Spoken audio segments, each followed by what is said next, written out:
안녕하십니까, 역겐TV입니다. 요즘에요, 기괴한 이야기를 다루는 유튜버들이 많더라고요.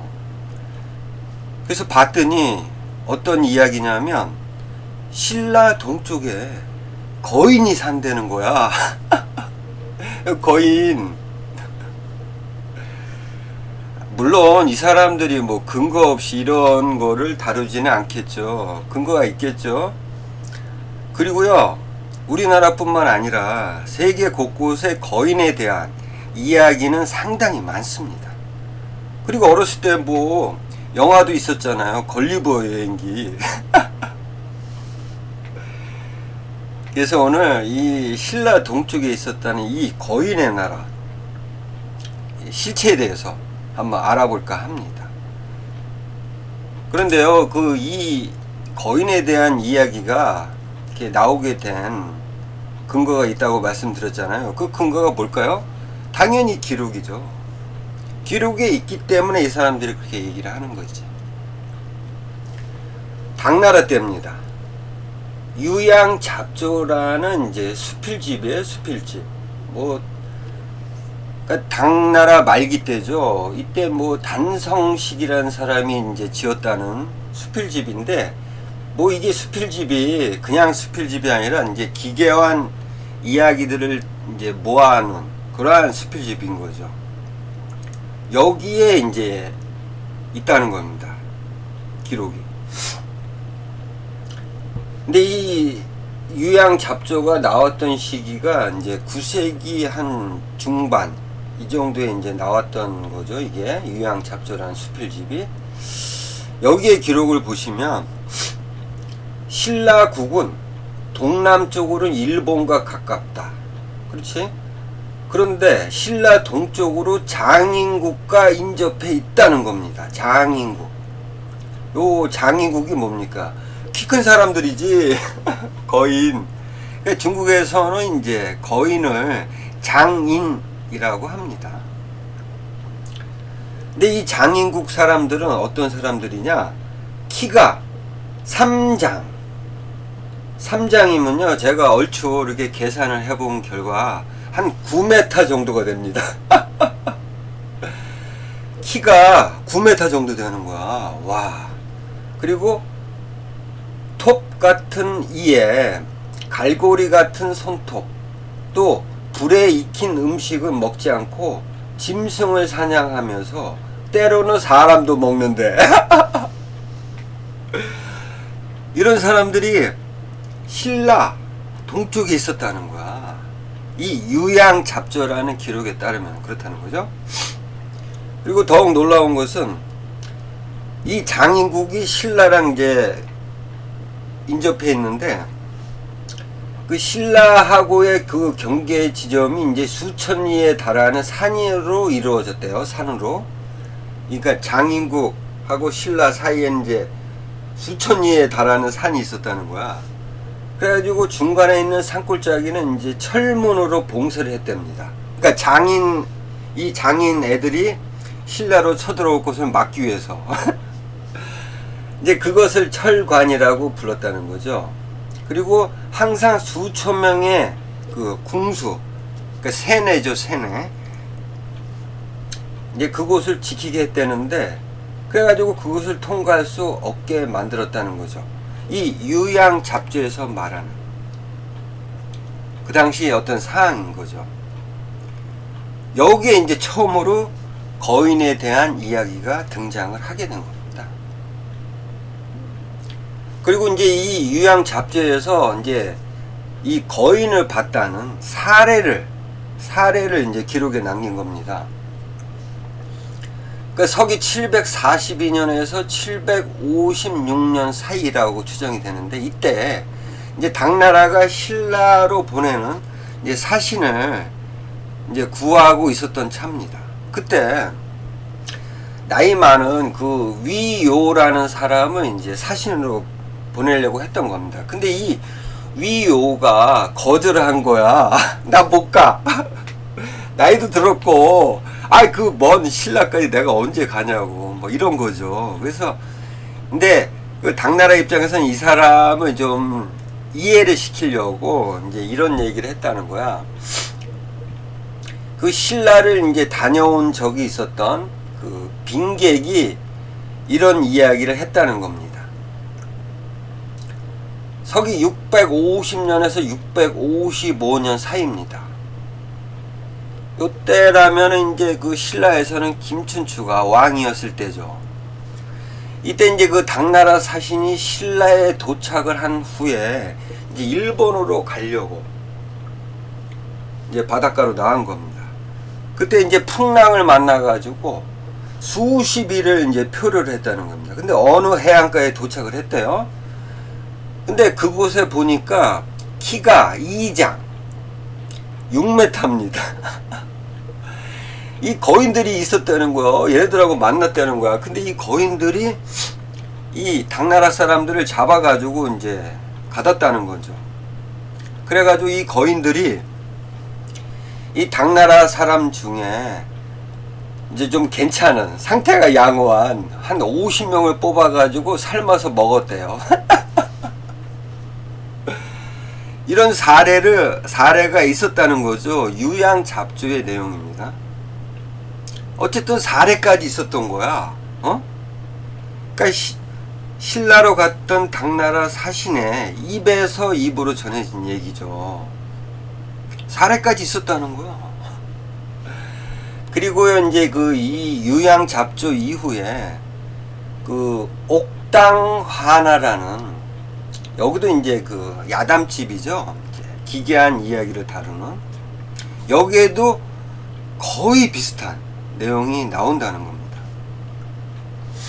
당나라 그 서문사공이라는 사람이 이제 신라로 이제 사신으로 갑니다. 꼭 이제 신라로 이제 사신으로 갈 때 이런 게 이제 등장한 거야. 그러니까 서문사공이란 이 사람도 이제 바닷가로 갔다가 몇 달 동안 표류하다가 또 한 해안에 도착을 했대요. 근데 거기서 이제 거인을 만난 거야. 키가 5에서 6장. 그러면 18m입니다. 얘랑 또 만났다는 거야.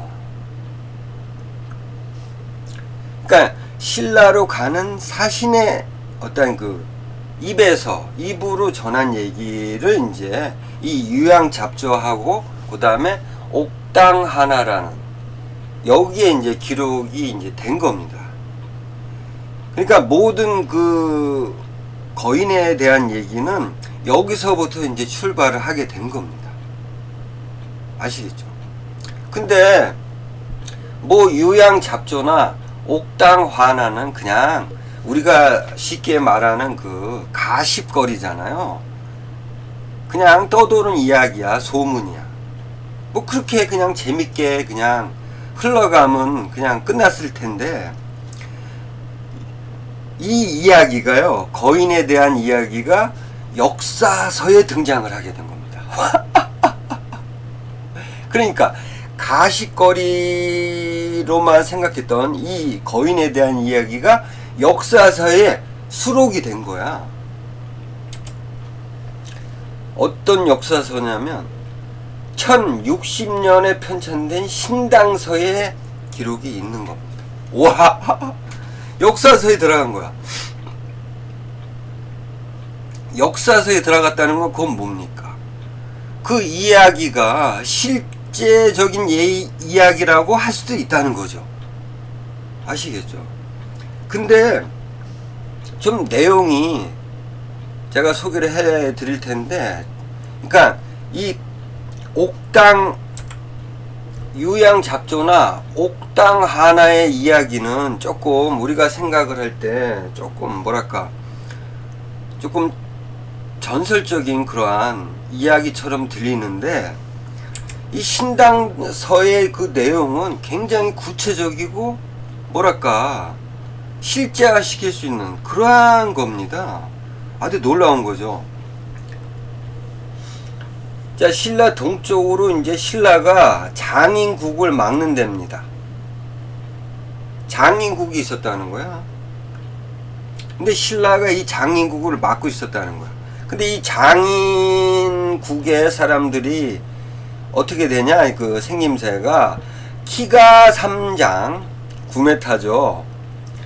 그 다음에 톱날 같은 이빨에 갈고리 손톱, 검은 털이 몸을 덮고 있다. 뭐 불로 음식을 익혀 먹지 않고 사람을 잡아서 먹는다. 이 이야기는 어디서 나왔습니까? 유양잡조하고 옥당 하나에 나왔던 얘기랑 거의 흡사합니다. 여기까지는. 그죠? 그러니까 이 이야기만 놓고 보면 이 신당서가 그 기괴한 이야기를 그냥 인용한 것 뿐일 것이다, 이렇게 생각을 할 수 있는데, 여기서 놀라운 것이 이제 등장을 하게 되죠. 이 신당서에. 그러니까 신라는 이 장인국을 맡고 있었잖아요.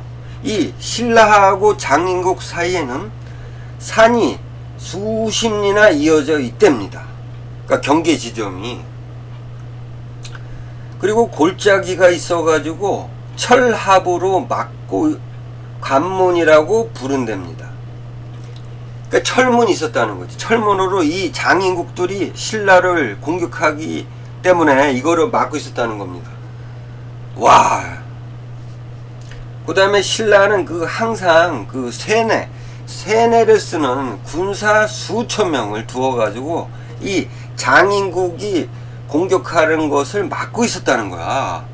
이런 이야기가 신당서에 있었다는 겁니다. 놀라운 얘기지 않습니까? 그러니까 신라랑 장인국하고 싸우고 있었다는 거야.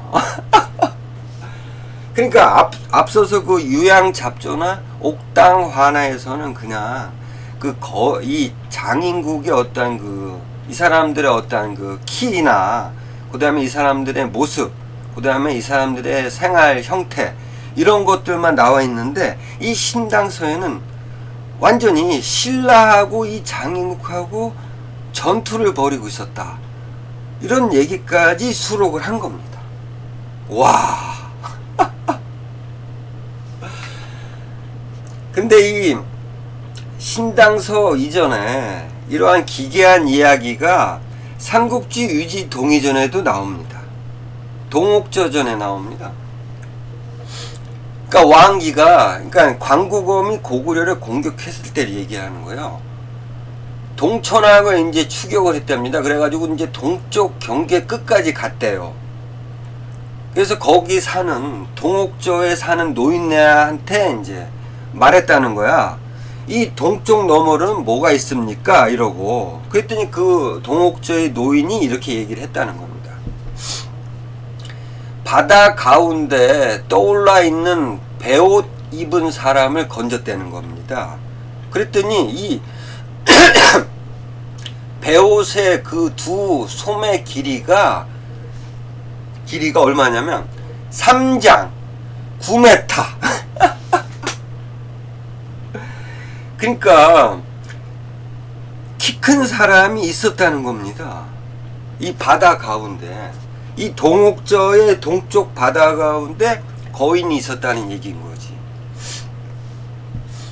그 다음에 또 이 해안에 밀려온 그 배 한 척을 봤더니 그 배 안에 그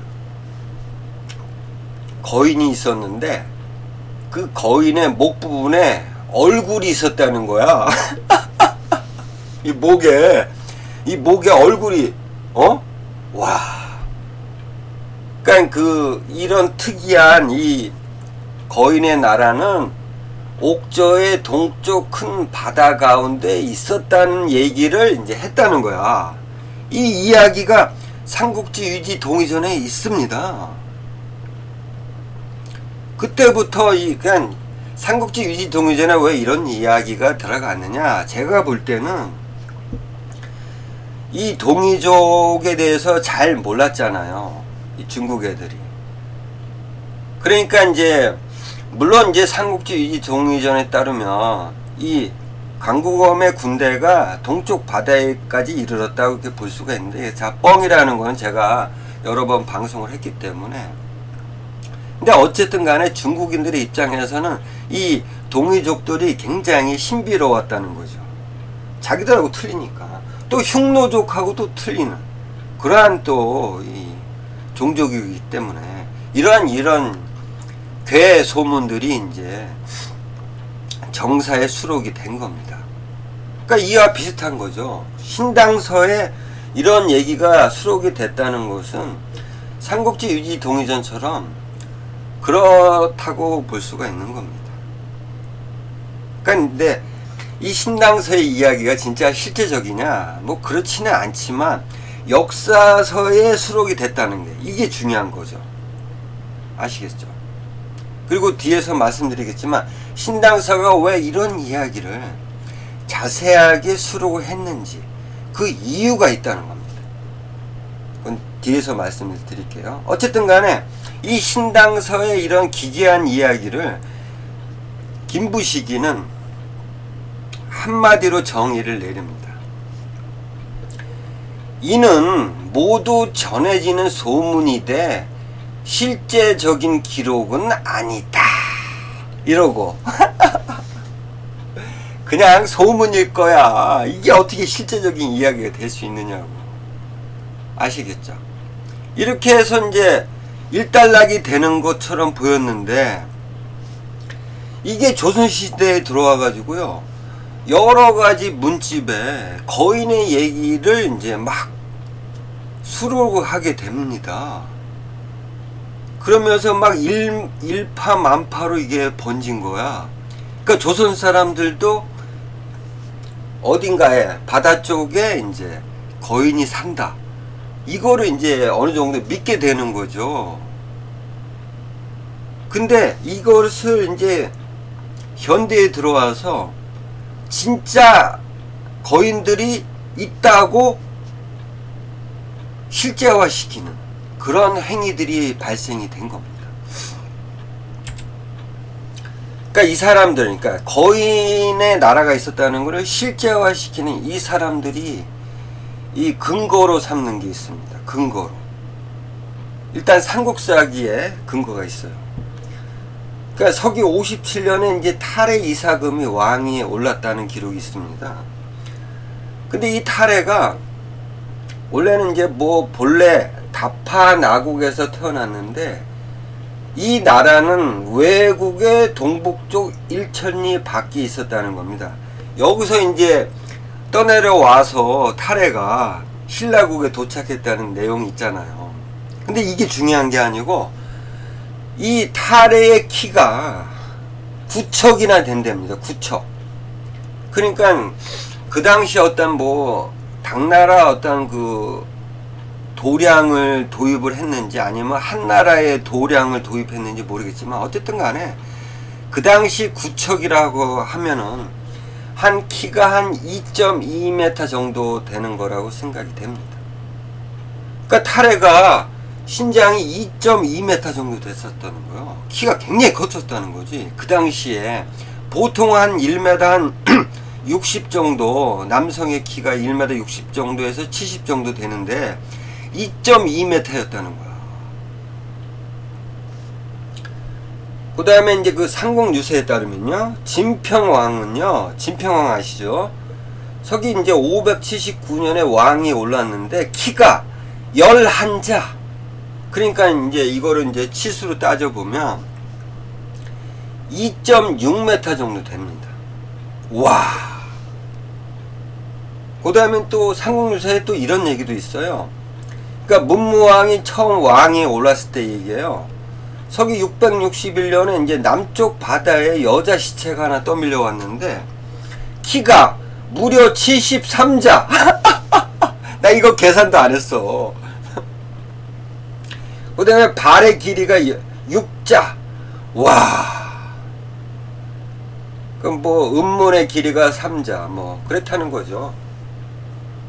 그리고 혹은 또 다른 얘기로는 이 여자가 키가 18자. 그러니까 한 4.4m. 서기 667년에 있었던 일이라고도 한다. 실제화 시킨 거야. 그런 여자가 떠밀려 왔을 때는 거지. 삼국유사에. 그 다음에요, 가락국기에 보면요, 이제 가락국의 이제 초창기 때 이제 6개 알이 이제 사람들이 발견을 한 겁니다. 근데 이 알에서 6명의 아이들이 나온 거예요. 근데 이 아이들의 키가 9척이나 된답니다. 그러니까 2.2m인 거야. 탈의 이사금 키랑 똑같은 겁니다. 그렇다면 그 금강국의 시조였던 수로왕도 9척이나 된다는 거잖아요. 그러니까 이런 기록들을 이제 근거로 삼은 겁니다. 이 사람들이. 그러니까 거인의 나라가 있었다고 실제화시키는 사람들이 내세우는 근거가 이런 기록들이라는 거죠. 아시겠죠?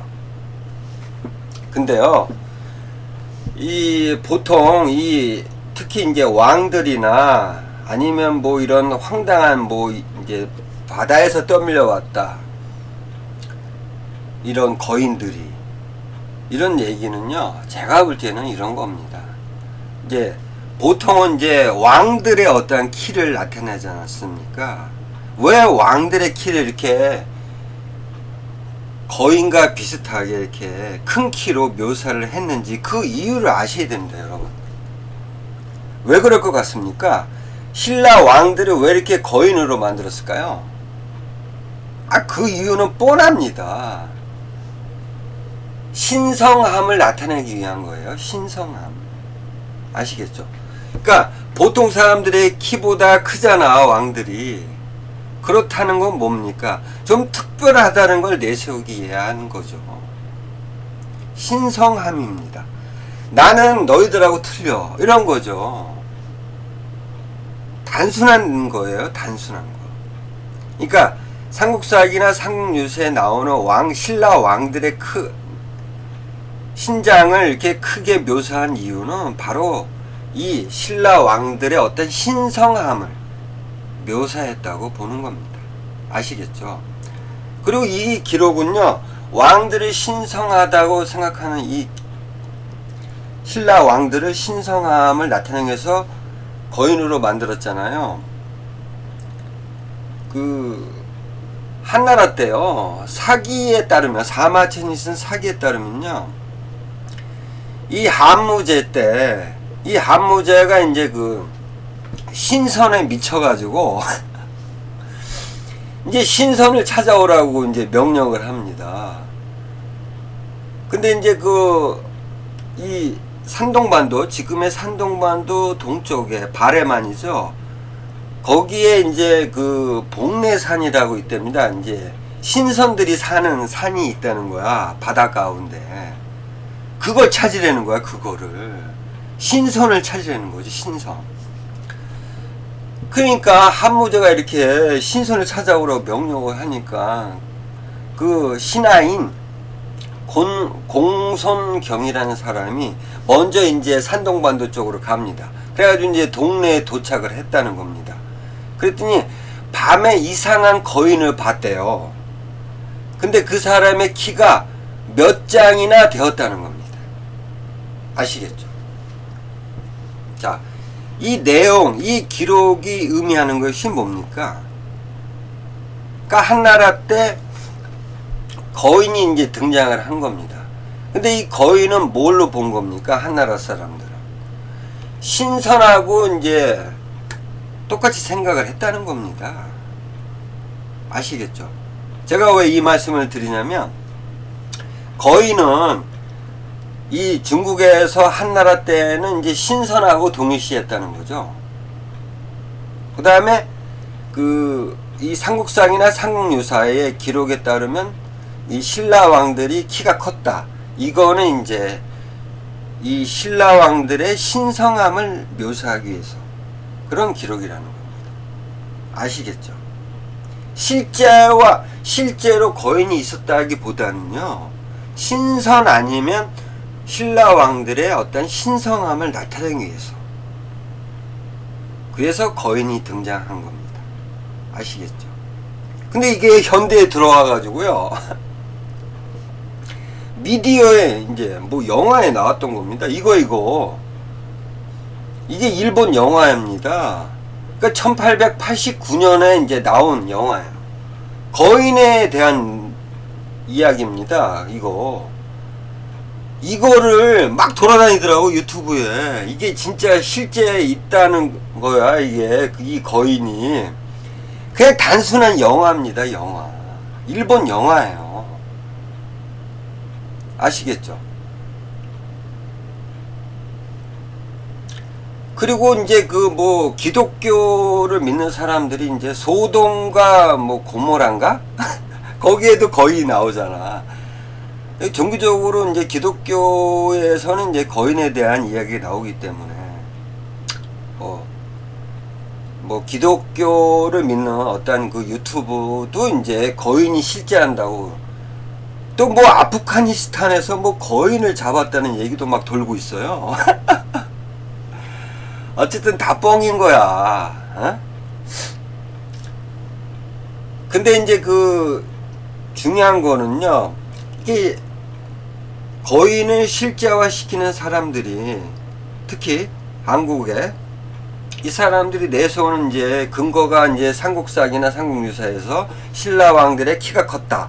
그래서 이 신라왕들이 이제 거인의 후손이 아닌가, 뭐 이런 거죠. 그리고요, 2021년도에 이제 이게 발굴이 됩니다. 고대 인골이에요. 신라 그 경주에서 그 탑동이라는 곳에서 발견된 신라인 그 인골입니다. 근데 이 신장이요 1m 81이에요. 그러니까 여태까지 그 고대 인골을 발견한 그 키를 재보니까 보통 남성의 키는 1m 60에서 1m 65 정도였거든요, 신라인들이. 근데 이거에 1m 81이었다는 거죠. 또 이거를 근거로 신라인들은 이제 거인이 있었다, 이렇게 또 설레발을 이제 친 겁니다. 왜냐면 이제 그 거인이 진짜, 신라인들은 이제 거인의 후손이고 거인들은 실제하고 있었다, 이런 사람들이 이제 이런 거를 이제 이 발견으로 이제 증명이 되지 않았냐, 막 이렇게 유튜브에 막 떠들어대고 있는 겁니다. 아시겠죠? 여러분 상식적으로 생각을 해보세요. 뭐 진화론 이런 거 갖다 댈 필요도 없이 거인이 있었겠느냐고. 에? 근데 이 거인에 대한 기록이 앞서서 얘기했지만 신당서라는 역사서에 등장을 했고, 또 뭐 앞서서는 삼국지 유지 동의전에도 있잖아요. 에? 그렇다면은 이게 과연 역사서에 있을 만큼 진짜 실제와 있는지. 근데 제가 볼 때는 이 거인이 있을 수가 없잖아, 상식적으로. 근데 왜 역사서에 있었을까요, 신당서에? 그 이유를 설명을 해드리겠습니다. 왜 신당서에 이런 얘기가 들어가게 됐는지. 자, 일단 그 얘기를 하기 전에요, 신당서에 왜 이런 거인의 얘기가 들어가게 됐는지 그 근본적인 이유가 있다는 겁니다. 왜 그러냐면 한서 오행지에 보면요, 기원전 220년에, 그러니까 요때가 이제 진나라 때죠, 진시황 때죠. 키가 11척, 그러니까 2.5m 되는 거인 12명이 북방의 소수민족의 옷을 입고 감조라는 지역에 나타났다는 겁니다. 그러니까 북방 사람들의 옷을 입은 거인 12명이 진나라에 나타난 거야. 그래가지고 이 진시 황제가 너무 좋은 징조로 여기고 이 거인들의 모양을 한 12개의 금속 동상을 만들었다는 얘기가 한서 오행지에 있다는 겁니다. 근데 여러분, 이 기록을 왜 수록했을까요, 한서에? 그 이유를 잘 보셔야 됩니다. 그러니까 그 진나라 북쪽에는 누가 있었습니까? 흉노족이 있었습니다. 그러니까 이 당시 흉노족하고 진나라하고의 어떤 그 투쟁이 시작되는 그런 상황이었단 말이죠. 그런 상황에서 거인이 나타난 거야. 이거를 생각을 잘 하셔야 됩니다. 그리고 한서왕망전에 보면요, 서기 14년에 흉노족이 중국 병방 지역을 침략하기 시작했답니다. 그러니까 흉노족이 공격을 한 거예요. 그랬더니 숙야, 그러니까 동네 지역을 말합니다. 지역의 지방관이었던 한박이라는 사람이 이 왕망한테 흉노족하고 싸울 수 있는 거인을 추천을 했대. 자, 보세요. 그러니까 거인이 흉노족하고 싸우기를 원해서 추천을 했다는 얘기입니다. 이 두 얘기가 한서에 기록이 됐다는 겁니다. 제가 왜 이런 말씀을 드릴까요? 자, 여기서 왜 거인이 등장을 했는지, 그 원인이 뭡니까? 그러니까 그 미지의 종족인 흉노족하고 싸우는 과정에서 등장을 하게 됐다는 겁니다. 아시겠죠? 한마디로 말하면 어떤 그 전쟁의 어떤 신으로 등장을 한 겁니다. 거인이. 아시겠죠? 이거랑 신당서랑 매치를 한번 시켜보자고요. 그러니까 신라하고 장인국이 거인의 나라인 장인국하고 경계 지점에 이제 산이 수십 리나 이어져 있다고 하지 않습니까? 그래서 이제 뭐 철문으로 막았는데, 신라는 그 다음 문장을 이제 유심히 살펴보시라고요. 신라는 항상 노를 쏘는 군사 수천 명을 두어서 이 장인국을 막게 했다는 거야. 병사를 동원한 겁니다. 이 장인국을 막기 위해서 병사를 동원했다. 이거랑 이 한서의 내용과 매치를 한번 시켜보세요, 여러분. 그럼 뭐가 나옵니까? 이 거인의 나라인 이 신당서에서 말하는 장인국은 바로 누굴까요? 이 장인국의 실체가 뭘까요? 이걸 아시면 왜 신당서에 이런 거인 얘기가 들어가는지 여러분들이 이해를 하실 겁니다. 그거는 말이죠, 이 당시면 언제입니까? 그러니까 이 거인의 얘기가 떠돌던 시기가 언제입니까? 당나라 말기 9세기 중반입니다. 9세기 중반이라면 신라 북쪽에 어떤 나라가 있었습니까? 발해가 있었지 않습니까? 발해가 전성기를 누리고 있었을 때예요. 신라는 제가 앞서서 방송도 했지만 발해에 대한 두려움을 갖고 있었던 것이죠. 자, 이거랑 매치를 한번 시켜보세요. 그러니까 신라가 장인국을 맡고 있었어. 병사를 동원해서. 이 이야기는 뭡니까? 신당서에서 말하는 장인국은 누구를 말하는 걸까요? 당연히 발해를 말하는 겁니다. 신라가 두려워하는. 아시겠죠? 이제 좀 이해가 가시죠? 그리고 왜 이 발해가 장인국이냐? 그 근거 아닌 근거를 좀 대겠습니다. 서기 512년에요. 이사부가 이제 진흥왕 때죠. 아슬라주의 군주가 돼가지고, 아슬라주가 뭐 지금의 뭐 강릉, 뭐 삼척, 뭐 이쪽 지역이겠죠. 거기 군주가 돼가지고 우상국이 어딥니까? 울릉도를 말하는 겁니다. 우상국을 이제 점령을 했다는 기록이 있지 않습니까? 그 당시 우상국에 있었던 종족이 누굽니까? 말갈족입니다. 그러니까 우리 민족.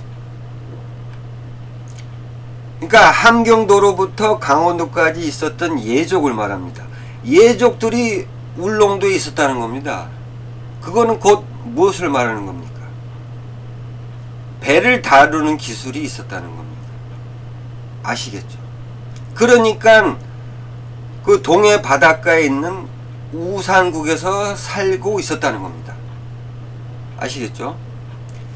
그러니까 말갈족, 왜 제가 이런 말씀을 드리냐면 이 사람들이 나중에 후에 백산 말갈족이 됐다는 것을 말씀드리고 싶었던 겁니다. 그러니까 이 백산 말갈족을 잘 보셔야 됩니다. 이 백산 말갈족이 처음에는 당나라에 붙었다가 나중에 바레가 건국하자 바레에 뭐 복속이 됐는지 아니면 자진해서 들어갔는지 모르겠지만 어쨌든 간에 바레에 복속이 된 겁니다. 이 백산 말갈족이. 서기 721년에 하슬라 지방 북쪽 국경에다가 장성을 쌓았다는 기록이 있습니다. 백산 말갈족을 대비해서 장성을 쌓은 겁니다. 아시겠죠? 그 다음에 서기 728년에 이제 바레에서 일본으로 사신을 보냅니다. 바레에서 일본으로 가려면 동해 바다를 가로질러서 가야 된다는 거죠. 아시겠죠? 728년에 바레가 이러한 항해 기술을 확보를 했다는 겁니다. 어떻게 확보를 했을까요? 제가 말씀드렸지 않습니까? 이 말갈족도, 그러니까 옥저인의 후에 예족들은 항해 기술, 배를 만드는 기술이 있었다는 겁니다. 그렇기 때문에 바레가 일본어로 사신을 보낼 수 있었던 겁니다. 그 얘기를 하는 겁니다, 여러분. 아시겠죠? 그 다음에 서기 826년입니다. 헌덕왕 때 폐강의 장성 300리를 쌓았답니다. 또 쌓았어. 왜 쌓겠느냐고. 누구를 막기 위해서 장성을 쌓습니다. 바레를 막기 위해서 쌓은 겁니다. 요사에 따르면 바레왕 대인수 왕 때, 그러니까 서기 818년에서 830년 사이에 이 대인수 왕 때 신라를 공격했다는 기록입니다. 남쪽으로 신라를 평정하고 군현을 설치했다는 기록입니다. 아시겠죠? 이만큼 신라는 바레에 대한 두려움, 그러니까 위로는 그 왕족이나 귀족으로부터 아래로는 일반 백성들까지 바레에 대한 그러한 두려움이 있었다는 겁니다. 왜 제가 이런 말씀을 드리냐면 이러한 두려움, 바레가 언제든지 신라를 침공할 수 있다는 이러한 두려움 때문에 그러한 것들을 당나라에서 사신들이 와서 그러한 이야기들이 이제 부풀려져서 거인이 된 것이 아닐까. 그 이야기가 당나라로 흘러들어가서 신당서에 수록이 된 것이 아닌가. 저는 그렇게 보고 있다는 겁니다. 아시겠죠? 거인은 없어요. 역사서에 등장을 하지만 거인은 없다는 겁니다. 제가 쭉 설명을 해드렸죠? 아시겠죠? 몇몇 유튜브들 그러한 방송하지 마시라고요. 아시겠죠? 다음에 또 좋은 내용으로 찾아뵙도록 하겠습니다. 감사합니다.